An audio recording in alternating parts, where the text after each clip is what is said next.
Hello YouTube. In this video today I want to go through some of the pros and cons of being a self-employed gardener within the UK. Now I've had a little write down and a little thinky think, and before I start the video, there's probably going to be more cons than there is pros, and that's not deliberate. That's not here to sort of, put people off, but it's almost, in a way, it shows that it is not as easy as people think. As I said, it's not here to sort of put you off, but just be mindful. At the same time, if you're a self-employed gardener, you know exactly where I'm coming from. So let's get on with it. Now there's no real sort of things, hierarchy of worse, better. Well, there is, but you know what I mean. So no particular order. The first con is it can be very lonely, and if you're thinking of going for it and you're thinking of giving your job in and then going down this route, it can be very lonely. I find it can be more lonely depending on how you go about it with customers. So for me, I choose to talk to customers, I choose to sort of engage them in a conversation,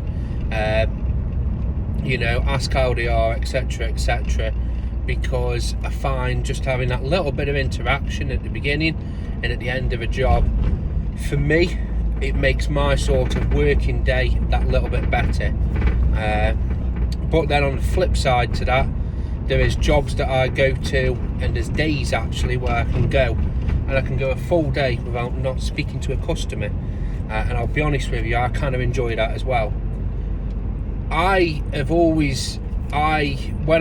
My first job I had, and I've talked about this, I used to work at McDonald's, so it's very full on, loads of people all the time, the crew, the other people you work with, you got on great with them. I didn't mind that. And then when I left that job, I worked on my own. So previous to working on my own as self-employed, I have been working on my own for 8 years. So I get used to it. It doesn't bother me. But I can imagine if you went from working in an office, and then working self-employed, it can be quite, eye-opening. And it's not just the day-to-day, it's the little things. It's the, if something goes wrong, if when you're working somewhere and it hit the fan, or you dropped a bollock, or somebody was rude to you, well, you go in the back room and you'd have a little bit of a bitch and a little bit of a moan, and then you'd go back on the shop floor, back into the office, and you get on with the rest of your day. But self-employed, well, you can't really do that because you're on your own, and I don't like talking to customers about other customers, or anything personal. I don't like talking to people about it, so it rules that out. So it's just something to be mindful of. Another con is, I'll get this out of the way, is customers.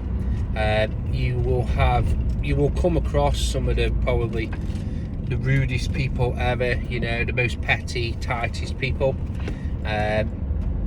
You will come across people who will actively go out of their way to get as much from you as possible, and yet give you as least as what you're rewarded, and that can be quite eye-opening. You don't realise how sort of petty some people can be, and how some people can go out of their way. It's like as if they enjoy it, at least when you work for a company or when you work for a business. So when I used to work for the holiday place, there was I remember one family, and we actually got a tip off from another holiday letting. They'd rung around everybody and said, look, there's this family, such and such Joe Blogs, and the only reason they go on holiday is to complain and get money. They will try it on, and for some reason they let them have the booking, and from the very get-go, this family were out for whatever they could get. They tried it on with everything, literally everything. I don't know why, but when you work for somebody, well, unfortunately it's not your problem. You just take it, you just take the bullshit that they say, knowing full well that, well, they'll go back and then you won't have to ever deal with them again. But when it happens to you and it's your business, it's kind of different. And I've been lucky, I've not had anybody who has really gone out of their way to sort of get one over on me or screw me out of money. but I'm not saying it won't happen. It will happen one day, because that's what some people are like. So that is another con. Pro: people, customers, complete opposite to that. You will meet some people who will actively go out of their way to help you in your business. They will always be on the lookout for work for you, and they take pride in that. They will say to me, Sam, oh, we found this other little bit of a job for you. Oh, we've got plenty of winter work lined up for you, Sam. This customer, this lady, a friend of mine, I've got her in with you. Just give her a call and she says the job's yours. Fantastic. There will be some people out there that will do everything in their power to lift your business up. Literally anything, you know. So another pro point for me is that once you're self-employed, you can work for whoever you want. And don't forget this. I think sometimes we lose track of this and we forget, but you don't have to work for people you don't want to work for. You could take a job on, and as sad as it sounds, if it's just not working or it's a pain in the arse, you know, you can walk away from it if you absolutely had to. There's nothing set in stone. You can also work for other people if you wanted to. You've got that freedom to do it. Now, I'm not saying that is the extreme end of the scale, walking away from a job halfway through, but at the end of the day, if it's causing you more trouble, you've got that option. Yes, it might not be, you know, they might get the hump bite, but at the same time, you might go and do a quote, and the person is a right miserly old bugger, which you've picked on from the very get-go. You've picked him as that. You don't have to work for him. You can walk away. You can say, I'm sorry, I've got no availability, or it's not something I'm able to do. So just remember that. There's the flip side to that, and I will do the con now, is that self-employed can be very trapping. You can feel like you have to take on every job, because in our game, self-employed gardening, it's feast and famine. We're halfway through the year now. We've got 4 more months of productivity, and then we're getting into the winter slump. We've got this shit weather, we've got 2 weeks of bad rain coming. So it's a case of, when it's nice, you make hay while it shines, and it can be very, very trapping. That can. It's very psychological. It's that I need to do it, because you're just thinking about the time that you have where you haven't got work on, and it can be very trapping. And I can imagine, I'm lucky, well, whichever way you look at it, I've got no family, I haven't got a wife to support, it's just me. But I think to myself, if I had big bills, big family, it would be even worse. And I do feel sorry for people who are trapped in that situation where, they're chasing it all the time. So there's a flip side to that, is you have the freedom to take on work, fuck work off, whatever. But then the flip side to that is you have that compulsion in your head that you have to take on every single job sometimes. But trust me, as you work and you've done more work and you get your business more established, that feeling dissipates. You don't have that as much. But I still get it every so often, but then I try and look at the bigger picture. Another sort of pro point, actually it's turning out to be more pros and cons so far, but I'll bring it down, don't you worry. You've got the freedom to do whatever you want. So I've discussed over this YouTube channel, I've shown that I have started an exterior cleaning business, been able to do that no problem. With offering different services. So I've dabbled in lawn renovations. It's not for me. It's not something I really enjoy, and that dictates, my enjoyment dictates on what I want to do. I'm not going to do a service if I hate doing it. I didn't enjoy the lawn renovations, so I don't push it as much as I can. But the option's there that I can do it. Just recently, I think I've teased it in another video, or I've mentioned it in another video, I have a house clearance, and it is so totally out of the gardener's remit, I suppose, but I have really, really enjoyed doing it. I am enjoying doing it, sorry. I'm halfway through it. The money's been good, the customer's been good, It's been very easy. I might do a separate video on it, but I've got to be a bit tactful because unfortunately it does involve somebody that's passed away, so I'll probably do a video discussing it but not showing any of the details of it really. But it's not something I'm pushing people into, but like I said, we've got that freedom, or you've got that freedom, I've got that freedom, where I can take on these extra services. So for me, we've got this 2 weeks of crap weather. Well, I've got this house clearance to do, so I'm going to be indoors for hopefully 3 days of it, getting 3 days of day rate out of it. So it's working out a lot better. But you have that freedom as self-employed. You don't have to. I think sometimes people see their journey as a very linear sort of, like they can almost see the end point. So they're looking on one mountain top, and then they can see like the beacon on the other side, which is the end point. But I always think, what is it the saying? It's not the destination, it's a journey. We are on a journey, and my journey, I think, is going to be a little zigzaggy sort of route, and I enjoy that. Another sort of con, and it's the big one, and some people might see it as a positive, some people might enjoy it, some people might not. I'm sort of in between on it, middling, is that we have to wear many hats in our journey. And this is the thing that frustrates me with customers, is that we aren't just a guy who mows a lawn and goes home and then that's it.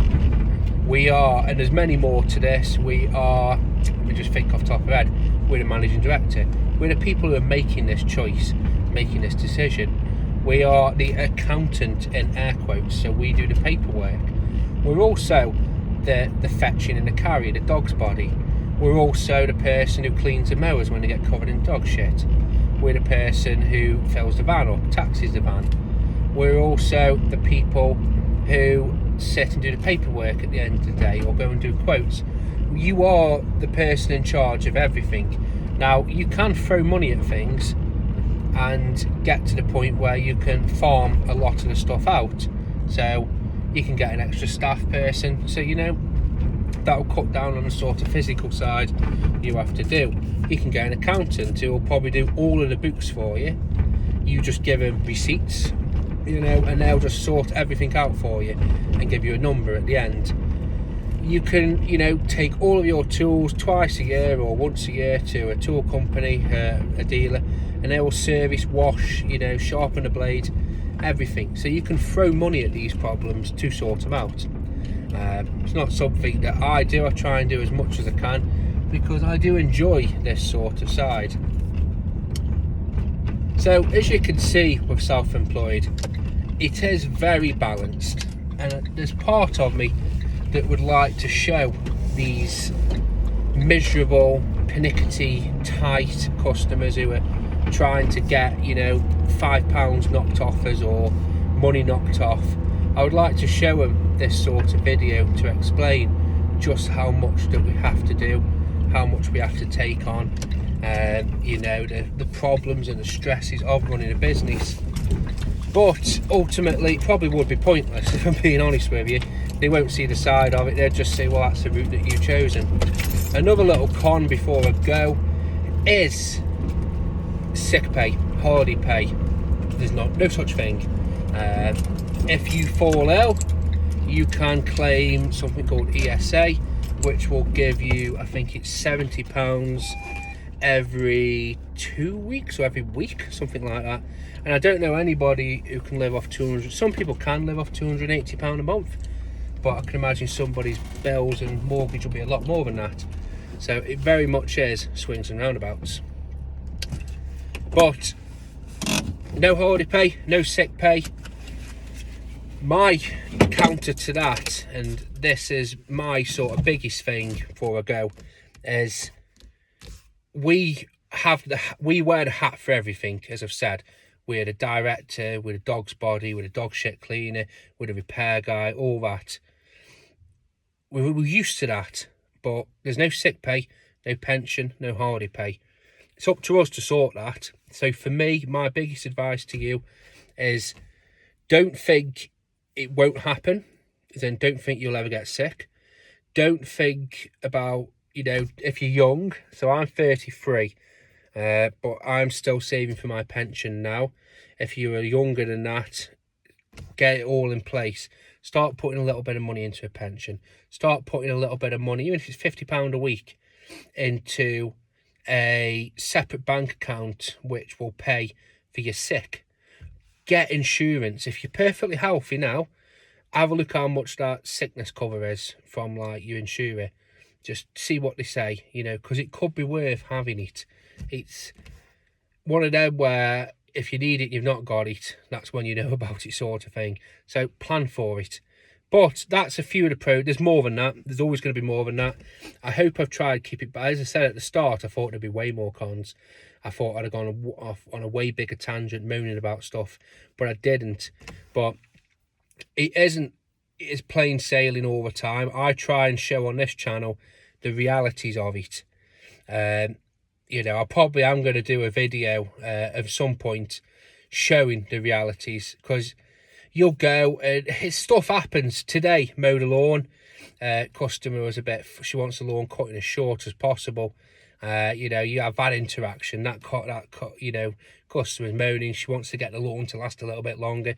Moaning the bag off about that. And then you'll go to another lawn. It's been wet, and then the roller mower gouges the lawn. Things happen all the time.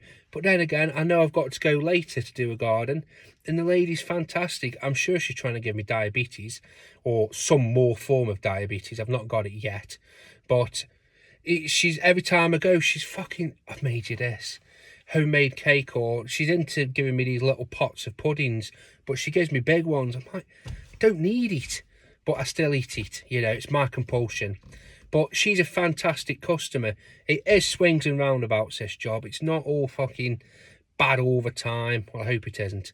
Have a good day, guys. Keep on gardening.